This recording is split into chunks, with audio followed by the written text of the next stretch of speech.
vrai, angoissé, affreusement, épouvantablement angoissé.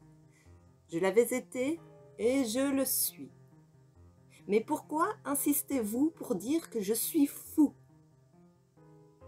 La maladie avait aiguisé mes sens, elle ne les avait pas détruits, pas émoussés. Plus que celle de tout autre, mon audition était aiguisée. J'entendais toutes choses dans les cieux et sur la terre. J'entendais maintes choses dans les enfers. De quelle façon alors suis-je fou? Écoutez et observez avec quelle placidité, avec quel calme je peux vous relater toute l'histoire. Il est impossible de dire comment, au début, l'idée s'est introduite dans mon cerveau, mais une fois conçue, elle m'a hanté jour et nuit. De but, il n'y en avait pas. De passion, pas davantage.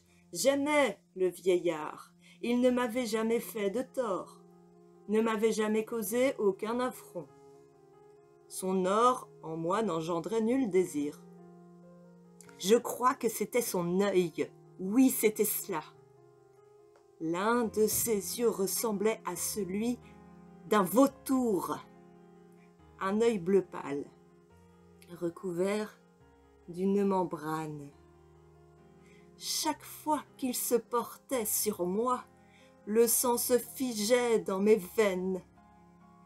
Et ainsi, par degrés, très lentement, je pris la décision de lui ôter la vie et de me débarrasser ainsi de cet œil pour toujours. C'est là que tout se joue. Vous vous imaginez que je suis fou. Les fous ne savent rien, mais vous auriez dû me voir, moi. Vous auriez dû voir avec quel discernement je procédais, avec quelle retenue, avec quelle prudence, avec quelle prescience, avec quelle dissimulation je m'attaquais à cette tâche. Jamais je ne fus aussi attentionné à l'égard du vieil homme que toute la semaine qui précéda le jour où je le tuais. Et chaque soir, vers minuit, je faisais jouer le loquet de sa porte et l'ouvrais. Oh, avec quelle infinie douceur! Et alors, une fois l'ouverture suffisante pour passer la tête, j'introduisais une lanterne borgne, entièrement occultée, si occultée que nulle lumière n'en émanait. Et c'est à ce moment-là que je passais la tête à l'intérieur. Oh, vous auriez ri de voir avec quelle dissimulation je faisais cela. Je lui insérais lentement, très très lentement, afin de ne pas troubler le sommeil du vieillard.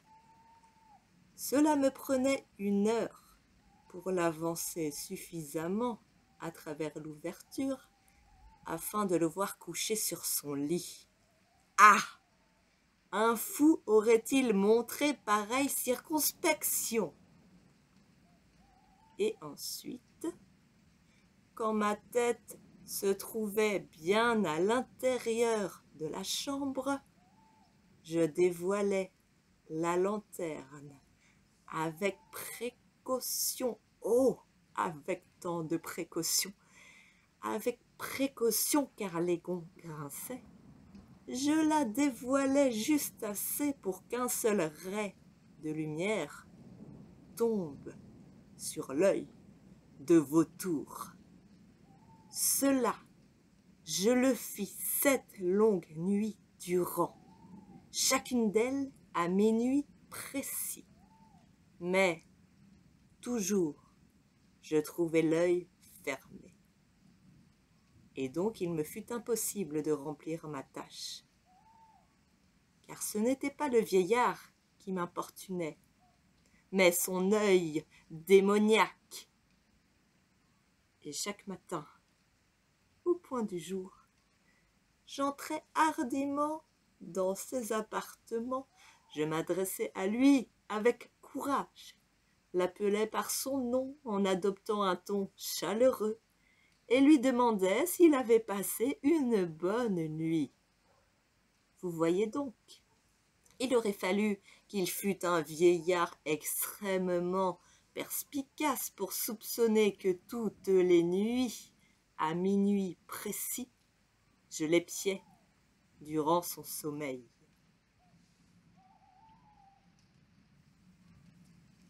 La 8e nuit, je fus plus prudent que d'ordinaire en ouvrant la porte. L'aiguille des minutes d'une horloge bouge plus vite que ne le fit ma main. Jamais, avant cette nuit-là, je n'avais senti l'étendue de mon pouvoir, de ma sagacité. Il m'était difficile de maîtriser mon sentiment de triomphe. Penser que j'étais là, que j'ouvrais la porte petit à petit, alors que lui n'imaginait pas même mes pensées et mes actes secrets. Honnêtement, à cette idée, j'eus un petit gloussement.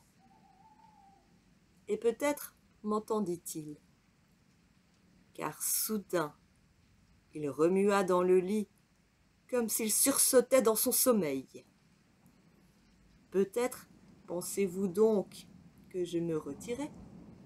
Mais non. Sa chambre était plongée dans un noir absolu à cause des intenses ténèbres, car par crainte des voleurs, les volets étaient hermétiquement clos.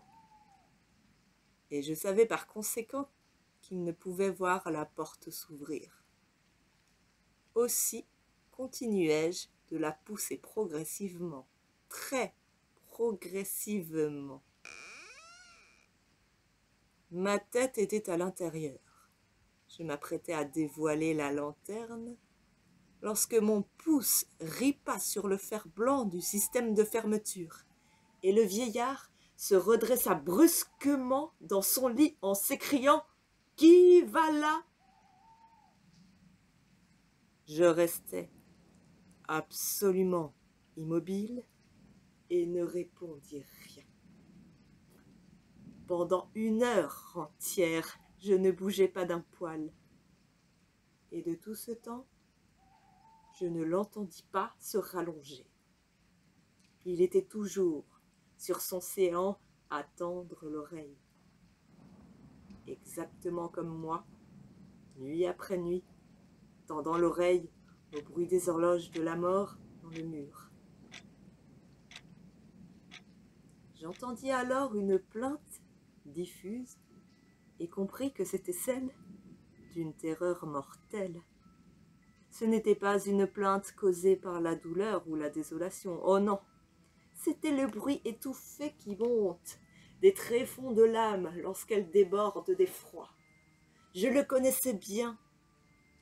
Souvent la nuit, à minuit précis, quand le monde entier dort, il prend naissance dans ma propre poitrine, accentuant de son écho horrible les terreurs qui me poursuivent. Je répète que je le connaissais bien. Je savais ce que ressentait le vieillard et j'avais pitié de lui, même si dans mon cœur, je me riais de lui.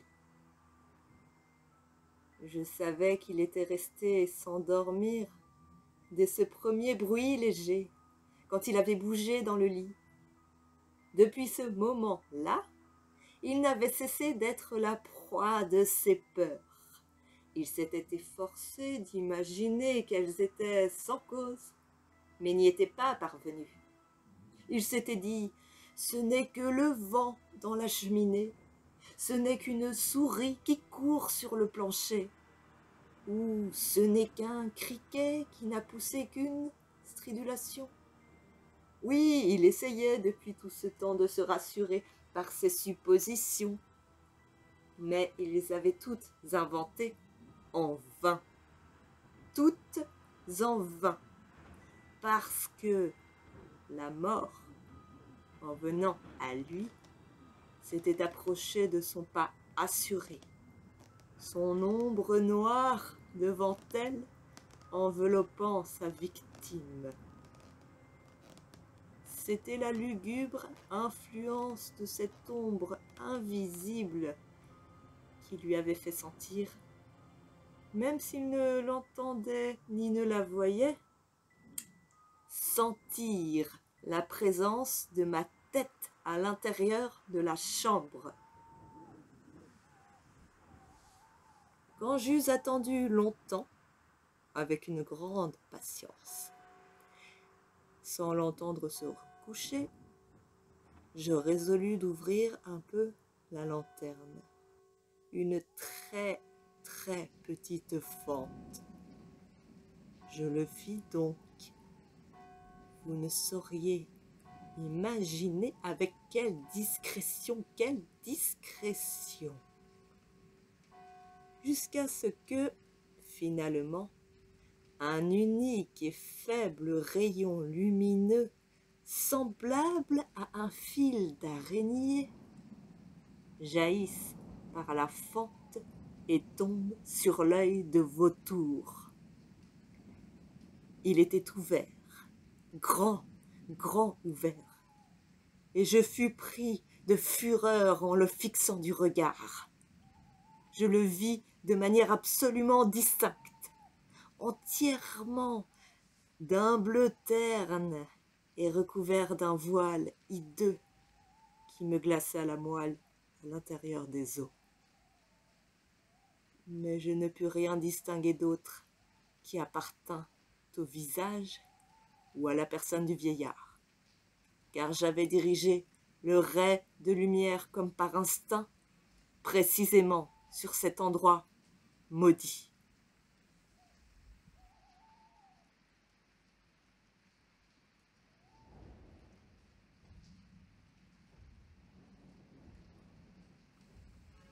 Alors, ne vous l'avais-je pas dit?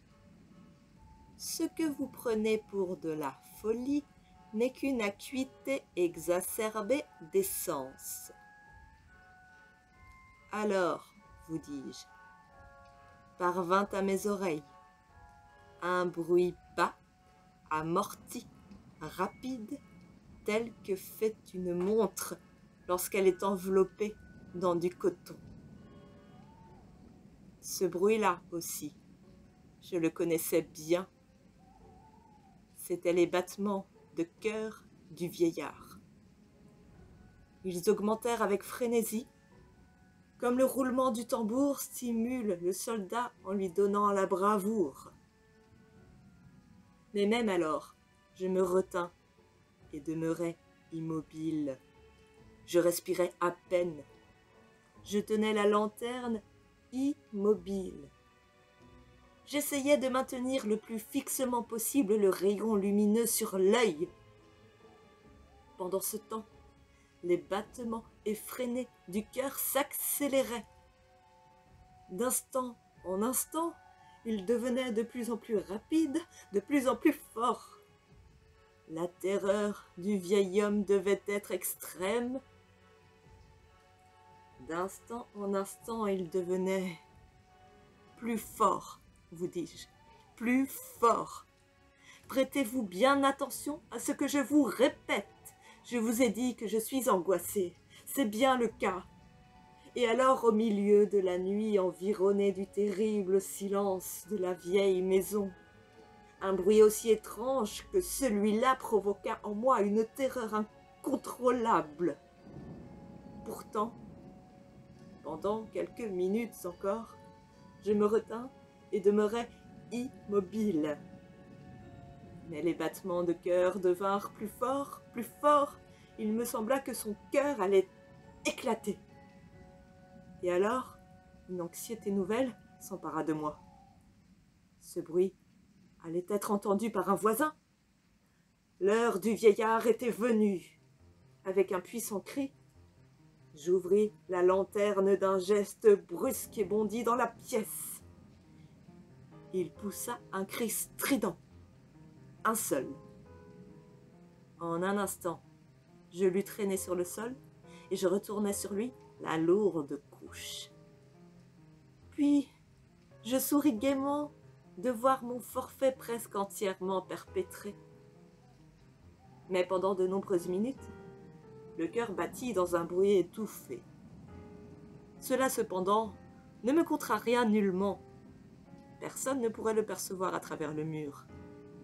À la fin, le bruit cessa. Le vieillard était mort.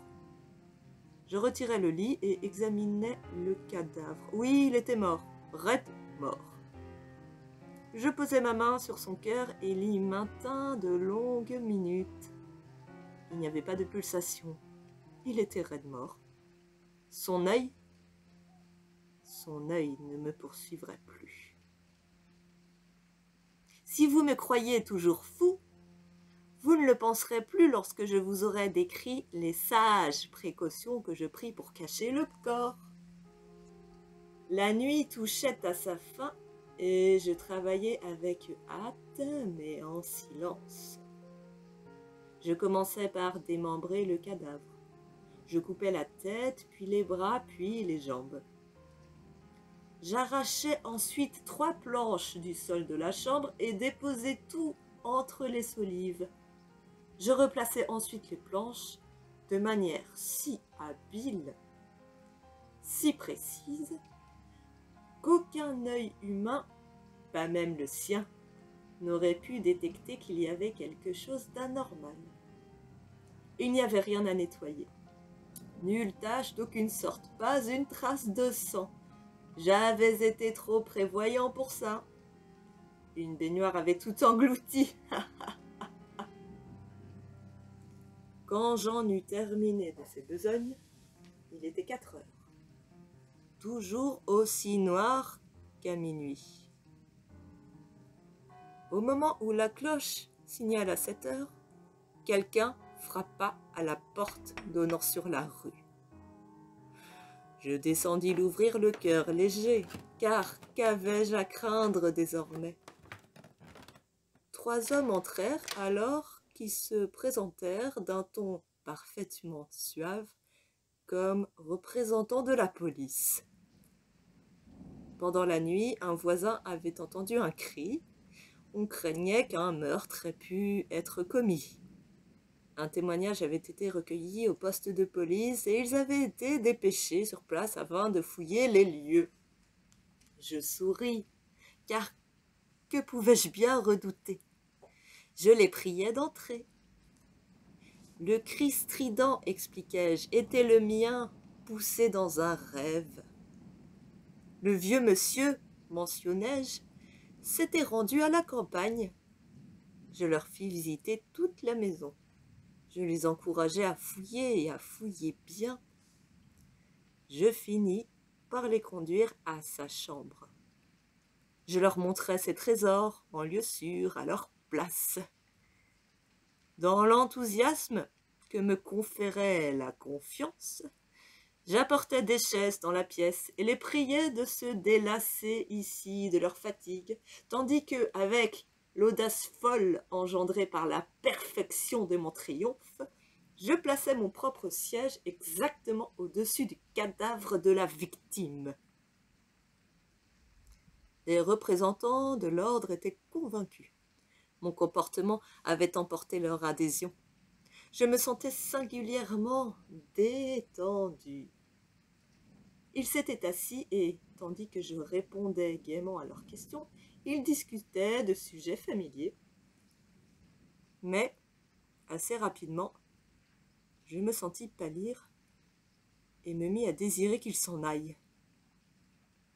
J'avais mal au crâne. Il me semblait entendre un tintement dans mes oreilles. Mais ils continuaient de rester assis là, à discuter. Le tintement se fit plus distinct. Il persistait et devenait plus distinct. Je m'exprimais avec davantage de liberté afin de me libérer de cette impression. Mais elle persistait et s'imposait plus concrètement, jusqu'à ce que je comprenne, enfin, que ce bruit ne venait pas de mes oreilles. Il est indéniable que je devins alors très pâle, mais je m'exprimais de manière plus déliée et d'une voix plus forte. Néanmoins, le bruit augmentait en volume, et que pouvais-je faire? C'était un bruit bas, amorti, rapide, tel celui que fait une montre lorsqu'elle est enveloppée dans du coton. Je tentais de recouvrer ma respiration, et cependant les policiers ne l'entendaient pas. Je parlais plus vite, de manière plus véhémente, mais le bruit croissait régulièrement. Je me levai et me mis à disputer de choses sans importance, d'une voix de tête et en gesticulant violemment, mais le bruit croissait régulièrement. Pourquoi ne voulait-il pas s'en aller? J'arpentais le sol de long en large à pas pesants, comme si me mettaient en fureur les remarques qu'ils échangeaient, mais le bruit croissait régulièrement. Oh mon Dieu, mais que pouvais-je faire? J'écumais de rage, je divaguais, je jurais. Je brandis dans les airs la chaise sur laquelle j'avais été assis, la fis racler sur le plancher, mais le bruit couvrait tout et croissait sans discontinuer. Il devenait plus fort, plus fort, plus fort, et les policiers persistaient à discuter agréablement et à sourire. Était-il possible qu'ils ne l'entendent pas? Seigneur Dieu! Non, non, ils l'entendaient, ils soupçonnaient, ils savaient. Ils tournaient l'horreur qui me tenaillait en dérision. C'est ce que je pensais alors. C'est ce que je pense maintenant. Mais tout était préférable à cette torture. Tout était plus tolérable que cette dérision. Je ne pouvais plus supporter ces sourires hypocrites. J'avais le sentiment qu'il fallait que je crie, sinon j'allais mourir. Et alors? Encore, écoutez, plus fort, plus fort, plus fort, plus fort, scélérat, hurlai-je. Cessez de dissimuler. Je reconnais mon crime. Arrachez les planches. Ici, c'est le battement de son cœur abject.